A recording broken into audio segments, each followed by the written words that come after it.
Welcome back to The Verse. My name is Nathan Smith, and on this episode, I sit down with an extremely talented jazz drummer from Illinois, Jack Mansfield.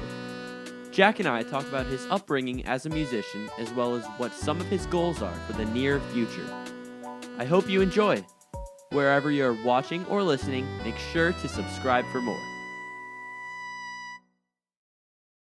Welcome back to The Verse. My name is Nathan Smith, and I'm here with a very special guest, my roommate, Jack Mansfield. Jack, how's it going? Oh, I'm doing terrific. How are you, sir? I'm doing very, very well. Thanks for coming on the show. Thank you for having me. I'm going to do my best to stay loose, but this is definitely like foreign territory. That said, I'm told I have a great radio voice, so it's about time. It definitely sounds like you can be on the radio. So tell me a bit about what's your major here at CCM? What's your instrument as well? Right. This is my second semester at CCM. I play jazz drum set. I have since like late 7th grade. That said, I started on the violin in kindergarten. All my siblings played the violin, so I just sort of stuck with that until I wanted to pursue a relationship with music, but violin wasn't really. I don't know. Maybe my attention span was too short for it. Violin is just very nitty gritty, and the attention to detail is insane. And I'm finding out drums has attention to detail, but in an entirely different way. So I think I'm much more suited for the drums and stuff like that. So how did you know music was something that you wanted to pursue? It just it was the most natural thing that came to me. I never got tired of it. I always got tired of sitting in a math class or a biology class. English, not so much. I loved English too, but music was it was even better than that. So that's what I pursue. Sounds good. So how did you get into jazz? Yeah, jazz. That's a funny story. I had been drumming for literally 3 months, and I was learning the basics. I was learning how to read time, read rhythms, and do all that. I had started my basic rock patterns, that kind of thing, very simple stuff.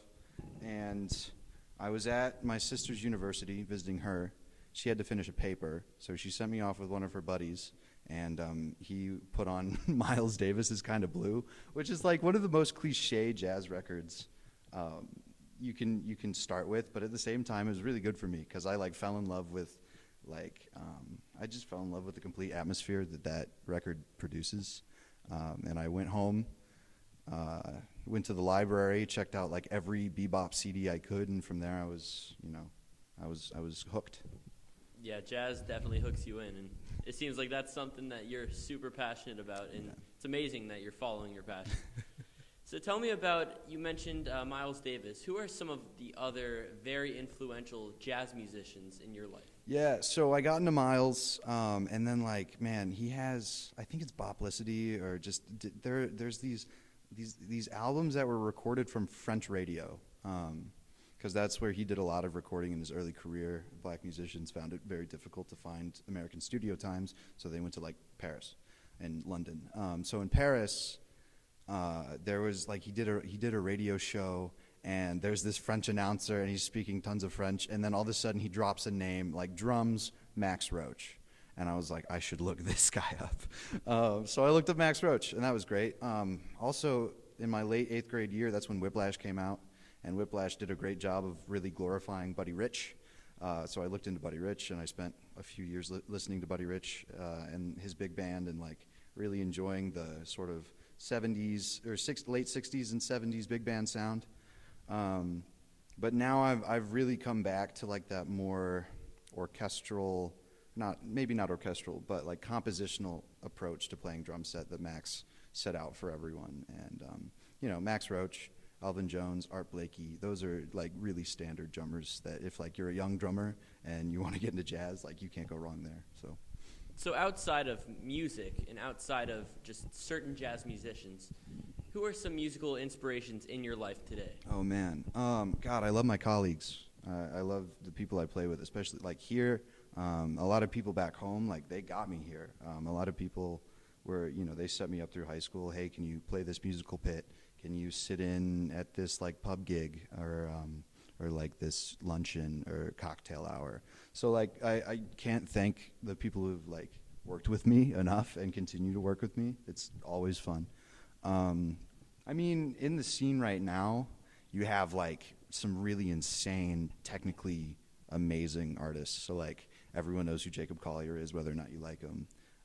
Just inspiring nonetheless. And like Hiatus Coyote, Brotherly, like all of these groups that they take jazz and then they put it, like Kamasi Washington, Christian Scott, just beautiful horn players that take the jazz tradition and they like just stretch it and put a modern spin on it, and it's really beautiful. It's definitely something that I have to look into a bit more. And other people that don't have an expanded musical palette, such as myself, take it from Jack here and try some new types of music. I need to teach myself to do that a little bit as well. So what kind of jazz music are you listening to right now? I know you're really into vinyl records. Tell me a bit about what kind of music you're into right now. Yeah, vinyl is, it definitely feeds the addiction. There's a lot of recordings on vinyl that are harder to find in digital. I mean, that might be untrue, but in my experience, like that's just how it's been. I found, it piques your interest to go to a record store and pick out a record and listen to it more than it would be to scroll through a recommended, especially like, I don't know, it's weird. The luck of the draw gets you a better record sometimes than like algorithms. So I mean, yeah, I'm doing my best not to spend too much money on vinyl now that I'm in college. But yeah, so I'm sorry. The question overall was like, who am I listening to now? Sure, yeah. So like a lot of the folks I just mentioned. So like I love Kamasi. I love what he does with like just his approach to the saxophone and like orchestrating it across a choir. One of my biggest modern inspirations on the drums is Mark Juliana, and he works a lot with Brad Meldau, who like won the Grammy for Best Jazz Album in 2020, I think. And if you listen to his album Finding Gabriel and compare it to Kind of Blue, not even like there's you can make comparisons, but it's just like it's a different world entirely. So Brad Meldau is an insane inspiration. Shai Maestro is a great pianist. And the fun part about all these musicians is that like they've crossed paths with each other. Mark Juliana played with Donnie McCaslin on David Bowie's Black Star, that kind of thing. Brad Meldau played with Pat Metheny before he died. Like the more you look into these musicians and their like lineage, so to speak, there's just an amazing network that it's fun to study. It's fun to hear how they all interact with each other musically and just like as human beings. So yeah, those are a few names. So Jack, who are some of your favorite musicians of all time? Oh man, that's really tough. Goodness, because they all influence you in different ways. A drummer will influence how you approach your instrument, but a horn player will influence how you like just listen to other horn players, which is important, especially on an impromptu genre like jazz. Man, some of my favorite artists, like they produce the albums I love. So I mean, Max Roach and Clifford Brown will teach a young drummer how to trade fours faster than any other album like I've come across. Just there's too many jazz greats to name. Like we'd be here for hours if I went off on a list. I think, yeah, Max Roach is one of them, but I also just have a huge respect for just any amazing composer, because I have a classical upbringing as well, and that's a very broad question, but I hope I kind of pinned some of an answer. Oh yeah, for sure. You definitely pinned some of your favorites. So, being from Illinois, what made you choose CCM? Gotcha. Yeah, that's a fair question. Really, I just, you grow up as a young musician. You're in high school and you're going to you're going to clinics, you're going to camps, you're making honor bands maybe, and you're meeting people. And from that, you get a ton of information as to where you should and shouldn't audition. So I kind of, I applied to a few East Coast schools, and then I moved inward. Back toward Illinois. I didn't go west or like Midwestern at all. I wasn't really interested in that direction. But CCM, it was a good fit. It was a good balance between like my hometown, where like the lovely gray city of Peoria, by the way. There's occasionally some really great musicians there that are either on their way to Chicago or like on their way to St. Louis. or Kansas City or something like that. So I mean, there was jazz, live jazz to consume when I was growing up. But here there's like a far more active scene. That being said, it's like more accessible, I think. Like it's less guarded. You can walk up to these musicians and be playing with them in a couple days, if you ask nicely. So I think that made it a really good fit. I met a professor at DePaul who was a graduate of CCM who was like, he said, "Where are you auditioning?" I said, "I'm auditioning at DePaul." And he said, "Well, you should check out CCM as well." So really, shout out to Scott Burns, I guess. Like, he got me here instead of DePaul, but that's fine. And it seems like you're really enjoying it. No, You're yeah, really thriving. So absolutely. I've grown more as like a small ensemble player in this last semester than I ever would have thought. Like, coming through high school, you're really in big bands because that's who competes. You're in like an 18-piece big band or something for high school, and you go to competitions. You don't do much like jamming with your friends, either for lack of education in that world or just like time. So here, I've just really dug into my sound in like a 4 or 5 person ensemble, which has been really fun. And yeah, I think it's come a ways. So yeah, that's fantastic, man. So although we have plenty of time left before we graduate, what do you think you will be doing directly after graduation? Man, yeah, it's always tough when someone asks because you really don't know what opportunities you're going to be given. Ideally, I'd love to like write and record an album with some of the colleagues I have here, and then just like try to book venues, either like all around the Midwest, maybe even out in the East. Like I want to come back to Chicago. I want to play there. Love to play my hometown, and like that's kind of an immediate plan. Long term, I'd love to have a studio of students. I'd love to have a network of musicians I play with regularly, I gig with regularly, I record with regularly, all of that stuff. And just make the music I love, and hopefully other people love it too. For sure, man. So I would love to hear a solo. I never really hear too many drum set solos. Sure. So would you like to perform a solo? And if so, would you like to introduce the piece? Yeah. So recently I was assigned to do a transcription, which is just you listen to something improvised, or not even improvised. You listen to a piece of music and you take what you hear and you write it to paper to be performed exactly as that instrumentalist would have done it, or at least very close as you can. And from there, especially in jazz, you can like make deviations. You can stretch it. But in this case, I was assigned a drum set solo by Philly Joe Jones on Miles Davis's 7 Steps to Heaven. That's the tune, and that's the album. It's known by the horn players as like the drummer's anthem or the drummer's theme song because it's very drum involved. So yeah, I transcribed Philly Joe. He was 17 at the time, but that's okay. No, he's amazing, and yeah, that's what I played. All right, well, we will cut to that, and we'll see you in just a bit.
Well, Jack, that was just very fascinating to hear, man. Like I said, I haven't really experienced too many drum solos, so that was really awesome to hear. Thank you. So let's touch into a little bit about modern times and current events. How has the pandemic impacted your music? Yeah, man. I guess right before heading to school, I was gonna play like just over winter break. Before like COVID became a public issue in the in the States. I was talking with a few friends at like Northern Illinois University, just other musicians in general, that I'm gonna be home for winter break. Let's book. Let's play. And that was like early in the year, or like over the summer and stuff like that. Sorry, they were gonna come back over the summer and let's book, let's play. So that just ended up not happening because a month or two passes and COVID happens. So I mean, I lost out on some good fun and some good gigs over the summer, which is a bummer. But hopefully things shape up. I'm able to do that again. Other than that.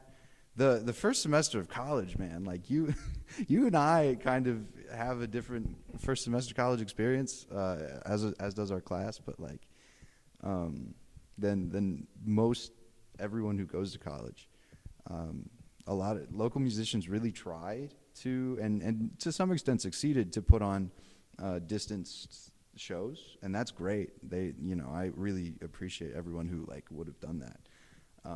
But I feel I'm extremely excited for when this clears up, because that's going to increase exponentially, So, have you been able to gig at all recently? Because you mentioned with some people being able to put on some socially distant gigs or shows, what's that look like for you? Yeah, man. Okay, last semester I played. There was a Tuesday night jam session at Rose, and they tried very hard to keep everyone apart. They put plexiglass in front of in between the stage and the audience to keep horn players from blowing germs out of their horn, which like props to them. I mean, you might have some naysayers who would say they shouldn't have done that at all, but like it was just, and that's fair. But it was just like it kept hope alive in so many young musicians and even some of the veterans around here. Other than that, there was like one time I went out. I got booked to play a hotel restaurant, and it was just dead. It was empty. There was the chefs and then like maybe 3 businessmen-looking fellows at the bar. And it was a beautiful restaurant, and I think the chefs really enjoyed hearing us. But other than that, we were just really playing for ourselves, which I don't mind. It's just not what you think of when you think about a restaurant gig. Yeah, I mean, it's so tough to perform for people right now. So if you're still able to perform, even just with those that you really love to play with, I call that a win in my book. Yeah. So going back a little bit, pre-pandemic, tell me a little bit about some of your really cool gig stories.